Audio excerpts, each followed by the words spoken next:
Buenos días, hermanos, que el Señor los siga bendiciendo en esta preciosa mañana. Hoy es domingo 26 de julio del año 2020 y le damos gracias a Dios por este momento y poder estar con ustedes. Gracias, Dios, porque tus ojos ven nuestra rectitud. Gracias porque prueba nuestro corazón y nos lleva a no resbalar en la cima del precipicio. Gracias, Señor, te damos porque nos sostienes con tu diestra y nos guarda como la niña de tus ojos. Te damos gracias en el nombre poderoso de tu Hijo Jesús. Amén, amén y amén. ¿Por qué fue creada la mujer? Esta es la primera de 4 reflexiones sobre el papel preponderante de la mujer en la historia bíblica, que a la vez, para nuestros tiempos, aun cuando la mujer fue la líder de la primera transgresión, esta redimió su posición para convertirse en la influencia principal de la vida religiosa de la humanidad. Las oraciones y la piedad de Ana purificaron y revitalizaron la vida religiosa de toda la nación judía. Su devoción espiritual, su fidelidad al enseñar la palabra de Dios y su sacrificio para apoyar a los siervos de Dios son parte de la devoción al Creador por parte de la mujer. En Génesis capítulo 2, versículo 18, la palabra nos dice lo siguiente: Y Jehová dijo, no es bueno que el hombre esté solo, le haré ayuda idónea para él. Para discernir el propósito de Dios de la mujer en la humanidad, bastaría solamente con este versículo bíblico. Pero antes de expresarme sobre el mismo, me gustaría que viésemos la forma como Jesús trató con las mujeres en su época, lo cual es fundamental para el debate del por qué fue creada la mujer. Cuando observamos el lugar de las mujeres en la sociedad del Medio Oriente, tal como lo ven las escrituras hebreas del Antiguo Testamento, o de la manera como las veían algunos de los eruditos que escribían entre el Antiguo Testamento y el Nuevo Testamento, como lo era el erudito de Jerusalén, Ben Sirá, nos puede dar una idea más clara del concepto real de la mujer en la época de Jesús. En el Antiguo Testamento podemos encontrar puntos maravillosos con relación al lugar de las mujeres. Libros como el de Ruth y Esther, la historia de Débora, la profetisa, o la de Jael, esposa de Heber, son ejemplos extraordinarios. Si se añade Proverbios 31 y la descripción de la mujer virtuosa, estoy seguro que establecerá la verdadera realidad del papel de la mujer en situaciones en las que los hombres se hacían de la vista larga. Por otra parte, Ben el Sirá y un grupo de estos eruditos judíos enseñaban que la mujer podían ser buenas esposas y madres, pero que no se les podía entregar bienes debido a que eran las responsables de que el pecado viniera al mundo y su maldad. Ellos decían que las mujeres eran insoportables. Decían más: las hermanas son un desastre. Tener una hija era una pérdida total y una fuente de vergüenza. Sin embargo, el libro de Judith, que aboga por una mujer valiente, de coraje, atrevida, salva a la ciudad, sobresale en ese periodo. Aún así, al surgir el movimiento rabínico ya en el Nuevo Testamento, la posición de la mujer era a todos los niveles inferior a la del hombre. Podemos preguntarnos entonces, ¿reforzó Jesús estas actitudes hacia la mujer o procuró reformarlas? Si una mujer quisiera conocer de la manera como un hombre pudiera tratarla en un noviazgo o en un matrimonio, estoy casi seguro que la forma más confiable debería ser en base a cómo ese hombre adoptó las influencias de su madre en la enseñanza del trato hacia la mujer. El comportamiento lógico de una madre al hijo debe ser mostrar el respeto, consideración y amor que un hombre debe tener a la mujer para que esa relación se fortalezca y llegase a ser permanente. Por esta razón, no es posible debatir sobre Jesús y las mujeres sin hablar de la figura de su madre María y su influencia en esa relación. A la vez, nombrar la dificultad de muchos radicales y legalistas de las Escrituras para poder entender que en Samaria, la primera campaña de evangelización de Jesús fue promocionada por una mujer y no por un hombre. De más decir que el financiamiento del movimiento de Jesús, cuando era vulnerable, era subvencionado no por los hombres, sino por las mujeres. Que el primer milagro de la no comunidad fue el de la madre de Pedro.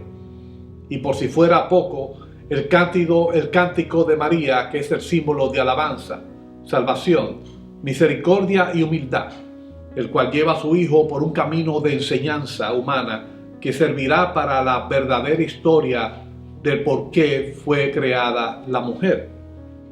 En Romanos capítulo 16, versículos 1 y 2, el apóstol Pablo nos presenta a Febe. Y Febe, que en español significa radiante como la luna, nos dice Pablo 4 cosas interesantes. Nos dice que es su hermana. Nos dice que es diaconisa de la iglesia de Cencrea. Le pide a los romanos que la recibáis en el Señor como es digno de los santos. Y otra cosa, dice que ella ha ayudado a muchos y a mí mismo, dijo Pablo de él. Por ende, cuando vemos a Febe, la podemos ver como una persona que era hermana en Cristo Jesús con Pablo. Pertenecía a la fe religiosa y había dado fe de ello por medio no solamente de la esperanza viva que es Cristo Jesús, de creer en Él, confiar en Él, sino de ayuda en obra en base a que ayudaba a otros y al mismo Pablo. En segundo lugar, nos dice que debe ser recibida en Roma como si fuera digna de los santos.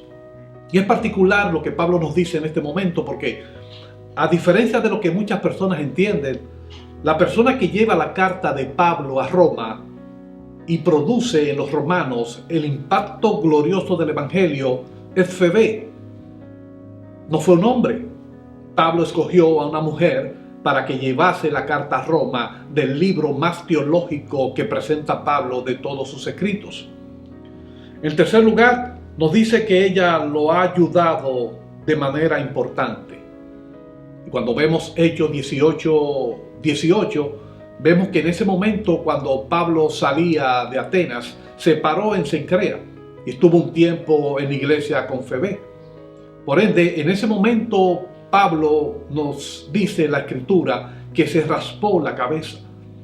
Por eso implicaba que había tenido un voto en ese momento y que debía cumplirlo de manera ferviente hacia Dios. Febe, sin lugar a duda, participó de ese momento y Pablo escogió la iglesia de Febe para producir ese voto delante de Dios. Y por último he dejado la parte más interesante y es la que nos dice Pablo, la cual es diaconisa de la iglesia de Cencrea. En algunas literaturas rabínicas nos presentan que diaconisa es lo mismo que siervo. Y Febe era una sierva de Dios. Pero lo interesante era que la palabra que utiliza Pablo es diaconisa. Podemos pensar que en aquel momento no se había instituido totalmente el ministerio de los diáconos en la iglesia.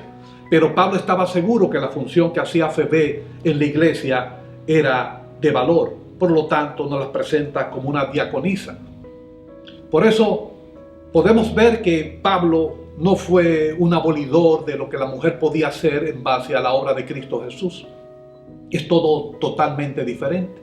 Y a medida que vayamos viendo las 4 reflexiones que están grabadas para las próximas 4 semanas, podemos ver que la mujer juega un papel preponderante en la historia de la humanidad con relación a la creencia y la salvación que es Cristo Jesús. Por eso, damos gracias al Señor en este día por haber podido presentar esta primera parte de la reflexión. En la próxima reflexión podemos ver el cántico de María, la Madre de Jesús. Y esta parte, cuando entremos totalmente en esa definición, nos llevará a la reflexión de por qué fue creada la mujer, no como una servidora para el hombre, sino como una servidora para el Dios vivo que es Cristo Jesús. Que Dios los siga bendiciendo, hermanos, en esta maravillosa mañana. Gracias. Te invitamos, Espíritu Santo.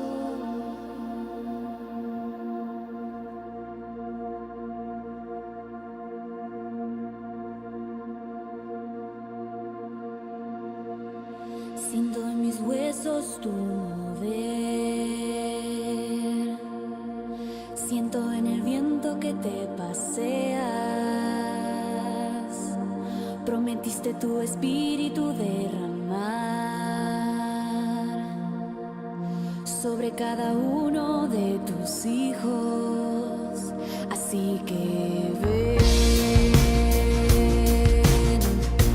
Bienvenido Espíritu Santo, Señor.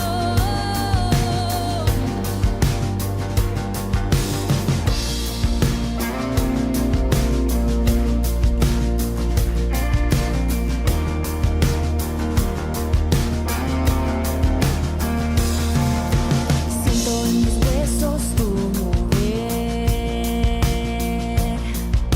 Siento en el viento que te paseas. Prometiste tu espíritu derramar sobre cada uno